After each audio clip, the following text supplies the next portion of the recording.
আওয়ামী লীগ নিষিদ্ধ হয়েছে, জামাত শিবিরও কিন্তু নিষিদ্ধ হওয়া দরকার। জামাত শিবির একটা জালেম সংগঠনে পরিণত হয়েছে। এই জামাত শিবিরের মধ্যে চাঁদাবাজ গ্রুপ তৈরি করা হয়, এই জামাত শিবিরের মধ্যে সাইবার বাহিনী তৈরি হয়। আপনারা শুনেছেন বট বাহিনীর কথা।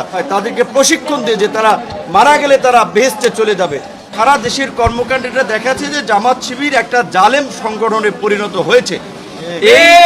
এই উগ্রবাদী, এই ধর্মীয় বিভ্রান্ত সৃষ্টিকারী জামাত শিবির গোষ্ঠীকে সর্বস্তরের জনগণের এখন থেকে প্রতিরোধ এবং প্রতিহত করতে হবে। কারণ এই জামাত শিবির ভাইরাসের মতো যত ছড়িয়ে যাবে এই সমাজ এবং এই দেশের জন্য তত ক্ষতি বয়ে আনবে। তো সেই জায়গা থেকে আমরা আজকে পরিষ্কারভাবেই মনে করি যে ২৪-এর এই গণ অভ্যুত্থানের গণহত্যার কারণে আওয়ামী লীগ নিষিদ্ধ হয়েছে।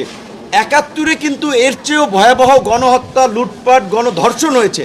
সেই ৭১-এর গণহত্যা, গণধর্ষণ এবং লুটপাটের কারণে জামাত শিবিরও কিন্তু নিষিদ্ধ হওয়া দরকার। তো কাজেই সেই জায়গা থেকে আমরা অবশ্যই রাজনৈতিক বিভিন্ন পর্যায়ে নেতৃবৃন্দের সাথে আলাপ করব। এই জামাত শিবির এবং আওয়ামী লীগ এই একই ধরনের ফ্যাসিস্ট। আওয়ামী লীগ সুযোগ পেয়েছিল ফ্যাসিস্ট হওয়ার, তাই তারা ফ্যাসিস্ট হয়েছে। জামাত শিবির সুযোগ পায় নাই ফ্যাসিস্ট হওয়ার, তাই তারা ফ্যাসিস্ট হয় নাই। সুযোগ না পেয়েই তারা যে ধরনের তাণ্ডব তারা চালিয়েছে, তাদের অতীত ইতিহাস, সেই রক কাটা ইতিহাস, ধর্ষণের ইতিহাস, দখলদারিত্বের ইতিহাস।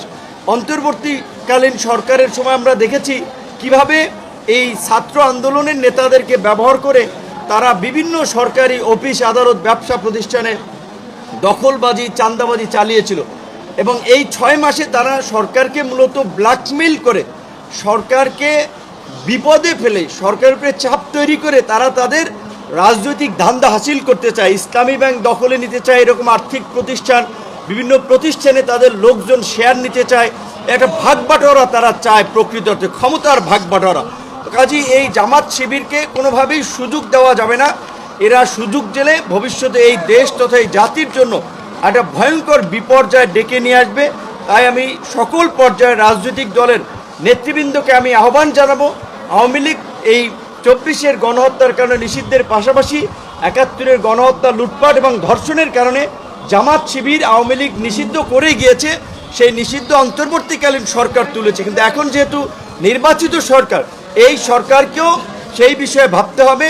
প্রয়োজনে রাজনৈতিক ঐক্যমত্য তৈরি করে এই জামাত শিবিরের মতো উগ্রবাদী সংগঠনকে নিষিদ্ধ করতে হবে। কারণ না হলে এই দেশে উগ্রবাদ মাথাচাড়া দেবে এবং বৈশ্বিকভাবে বাংলাদেশ একটা ভাবমূর্তি সংকটে পড়বে। যেভাবে আপনারা দেখেছেন কিছুদিন আগে জাতিসংঘ আল কায়দার আপনার তৎপরতার কথা বলেছে যে তারা বাংলাদেশকে টার্গেট করতে পারে, টার্গেট করবে তো এই জামাত শিবিরের উগ্রবাদী সংগঠন দ্বারাই। কারণ এই জামাত শিবিরের মধ্যে অস্ত্র পরিচালনাকারী ক্যাডার তৈরি করা হয়, তাদেরকে প্রশিক্ষণ দিয়ে যে তারা মারা গেলে তারা বেহেশতে চলে যাবে।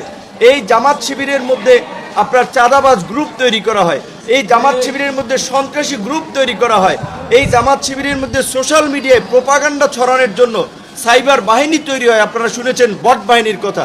কাজে এই রকমের একটা অপকীর্তি করা রাজনৈতিক দল এবং যারা বাংলাদেশের অস্তিত্বে বিশ্বাস করে না, তাদেরকে কোনোভাবেই বাংলাদেশের রাজনীতির সুযোগ দেওয়া উচিত না।